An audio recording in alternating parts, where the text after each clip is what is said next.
Telugu cinema తొలి దశలో చిత్ర పరిశ్రమ అభివృద్ధి కోసం కృషి చేసిన వ్యక్తులు ఎందరో ఉన్నారు.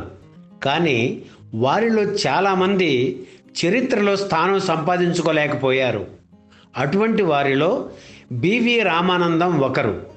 మహానటుడు ఎస్వి రంగారావును తెలుగు చిత్ర పరిశ్రమకు పరిచయం చేసింది ఈయనే. ఆ రోజుల్లో రామానందంను ఆంధ్ర శాంతారాం అని పిలిచేవారు. అన్ని శాఖలలో అనుభవం ఉండడం, కొత్త వారిని పరిశ్రమకి పరిచయం చేయడం వంటి కారణాల వల్ల ఆయన అటువంటి గుర్తింపు పొందారు. తెలుగు సినిమా చరిత్రను అధ్యయనం చేయాలని అనుకునేవారే కాకుండా పాత సినిమాలు అంటే ఆసక్తి ఉన్న ప్రతి ఒక్కరూ గుర్తుంచుకోవాల్సిన రామానందం సినీ జీవిత విశేషాలు సేకరించి మీకు అందిస్తున్నాం. బయ్యపునీడి వెంకట రామానందం 1902 జనవరి 2న రాజమండ్రిలో పుట్టారు. చిన్నతనంలోనే లలిత కళల పట్ల ఆకర్షితులయ్యారు. వయసుతో పాటు ఆ ఆసక్తి పెరిగింది. చదువుకుంటూనే నాటకాల్లో నటించేవారు. తల్లిదండ్రుల ప్రోత్సాహం కూడా ఉండడంతో మరింత ఉత్సాహంగా ముందుకు సాగారు. బెనారస్లో FA పరీక్ష పాస్ అయిన తరువాత 1922 ఆగస్టు నెలలో పెళ్లి చేసుకుని ఓ ఇంటివాడయ్యారు. ఆర్థికంగా ఎటువంటి ఒడిదుడుకులు లేని కుటుంబం కావడంతో పెళ్ళయ్యాక ఉద్యోగం గురించి ఆలోచించకుండా ఏదన్నా వ్యాపారం ప్రారంభించాలని అనుకున్నారు రామానందం. సరిగ్గా అప్పుడే మూకీ చిత్రాల నిర్మాణం ఊపందుకోవడంతో మొదటి నుంచి సినిమా అంటే ఆసక్తి కలిగిన రామానందం తను కూడా ఆ రంగంలోకి ప్రవేశించాలని అనుకున్నారు. అయితే చిత్ర పరిశ్రమలో పరిచయస్తులు ఎవరూ లేకపోయినా ఫిలిం పంపిణీ వ్యాపారాన్ని ప్రారంభించాలని అనుకున్నారు. ఆ రోజుల్లో చిత్ర నిర్మాణం కలకత్తాలో ఎక్కువగా జరిగేది. అందుకే అక్కడికి వెళ్ళి కొన్ని నెలలు ఉండి సినిమా వ్యాపారం జరిగే తీరుని గమనించి రాజమండ్రి తిరిగి వచ్చి రాధాకృష్ణ ఫిలిం డిస్ట్రిబ్యూషన్ పేరుతో వ్యాపారం ప్రారంభించారు. అదే సమయంలో కలకత్తా నుంచి తిరిగి వచ్చిన దర్శకుడు సి పుల్లయ్య రాజమండ్రిలోని దుర్గా సినీ టోన్ స్టూడియోను స్వాధీనం చేసుకొని ఆంధ్ర టాకీస్ పతాకంపై శ్రీ సత్యనారాయణ చిత్ర నిర్మాణం ప్రారంభించారు. వాడుక భాషలో రూపుదిద్దుకున్న తొలి చిత్రం ఇది. సన్నిహిత మిత్రుల ద్వారా పుల్లయ్యను పరిచయం చేసుకుని ఆయన దగ్గర సహాయకుడిగా చేరారు రామానందం. రాజమండ్రిలో ఈ చిత్ర నిర్మాణం జరిగింది. ఆ తర్వాత కలకత్తాలోని స్టూడియో అధినేతలు, చిత్ర నిర్మాతలతో పరిచయాలు పెరగడంతో తను కూడా చిత్ర నిర్మాణ రంగంలోకి ప్రవేశించాలనే ఆసక్తి రామానందంకు కలిగింది. పుల్లయ్య కూడా ఆశీస్సులు అందించడంతో భారతలక్ష్మి ఫిలిమ్స్ వారితో కలిసి సతీ సక్కుబాయి చిత్రాన్ని నిర్మించారు. తుంగల చలపతిరావు, దాసరి కోటిరత్నం, సురవరపు వెంకటేశ్వర్లు తదితరులు నటించిన ఈ చిత్రానికి చారు రాయ్ దర్శకత్వం వహించారు. 1935 మే 21న ఈ చిత్రం విడుదలయ్యింది. ఈ సినిమా విజయం సాధించడంతో తనే సొంతంగా రాధా ఫిలిమ్స్ కంపెనీ పేరుతో చిత్ర నిర్మాణ సంస్థను నెలకొల్పి 1935లో భక్త కుచేలా చిత్రాన్ని నిర్మించారు. ఇందులో ఈలపాట రఘురామయ్య కృష్ణుడిగా, కె రామచంద్రరావు కుచేలుడిగా నటించారు. ఈ సినిమా కూడా విజయవంతం అయ్యింది.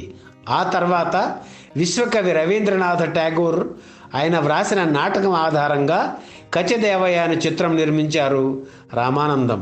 1938లో విడుదలైన ఈ చిత్రానికి ఆయనే దర్శకుడు. కచుడిగా లక్ష్మణస్వామి, దేవయానిగా కృష్ణవేణి నటించారు. చిత్రాన్ని ఆసక్తికరంగా మలిచి దర్శకుడిగా మంచి మార్కులు సంపాదించుకున్నారు రామానందం. ఆ తర్వాత మహారాష్ట్రలోని పండరీపురంలో కొలువైన పాండురంగడి భక్తుడు పుండరీకుని కథతో పాండురంగ విఠల్ చిత్రాన్ని నిర్మించారు రామానందం.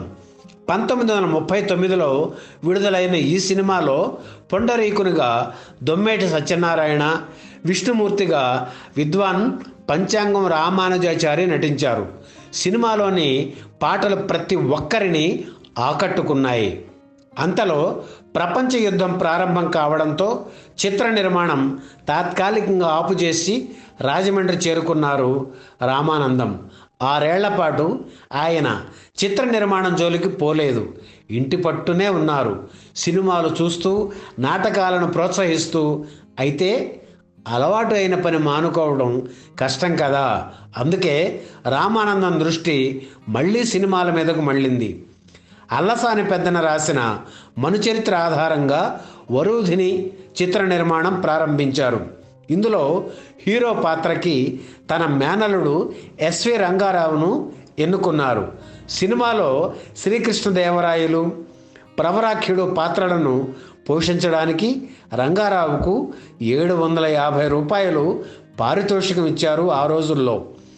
వరూధిని పాత్ర కోసం మొదట అంజలీదేవిని ఎంపిక చేశారు. కానీ ఆ తర్వాత ఏం జరిగిందో ఏమో, ఆ పాత్రను హాస్యనటి గిరిజ తల్లి దాసరి తిలకం పోషించారు. 90 రోజుల్లో ఈ సినిమాను పూర్తి చేయాలనుకున్నా మొదట అనుకున్న ప్రకారం కాకుండా కెమెరా ముందు నటించడానికి రంగారావు బెదిరిపోవడంతో మరికొన్ని రోజులు పట్టింది. 1947 జనవరి 11న చిత్రం విడుదలయ్యింది. కానీ ఫ్లాప్ అయింది ఈ చిత్రం. ఆ తర్వాత అవకాశాలు రాక రంగారావు ఇంటికి తిరిగి వెళ్ళిపోయారు. అంతవరకు పౌరాణిక చిత్రాలు మాత్రమే తీసిన రామానందం తన పంథా మార్చుకొని ఈసారి సాంఘిక చిత్రం తీశారు. కొత్త జంట మానాపురం అప్పారావు, చంద్రలేఖతో గొల్లపిల్ల చిత్రం ప్రారంభించారు. అయితే ఈ టైటిల్కు యాదవ కులస్తులు అభ్యంతరం చెప్పడంతో సినిమా పేరును పెంకి పిల్లగా మార్చారు. ఈ సినిమాకు దర్శకత్వం వహించడంతో పాటు జడ్జిగా అతిథి పాత్రను కూడా పోషించారు రామానందం. ఆ తర్వాత 1955లో జై వీరభేతాళ సినిమా ప్రారంభించారు రామానందం.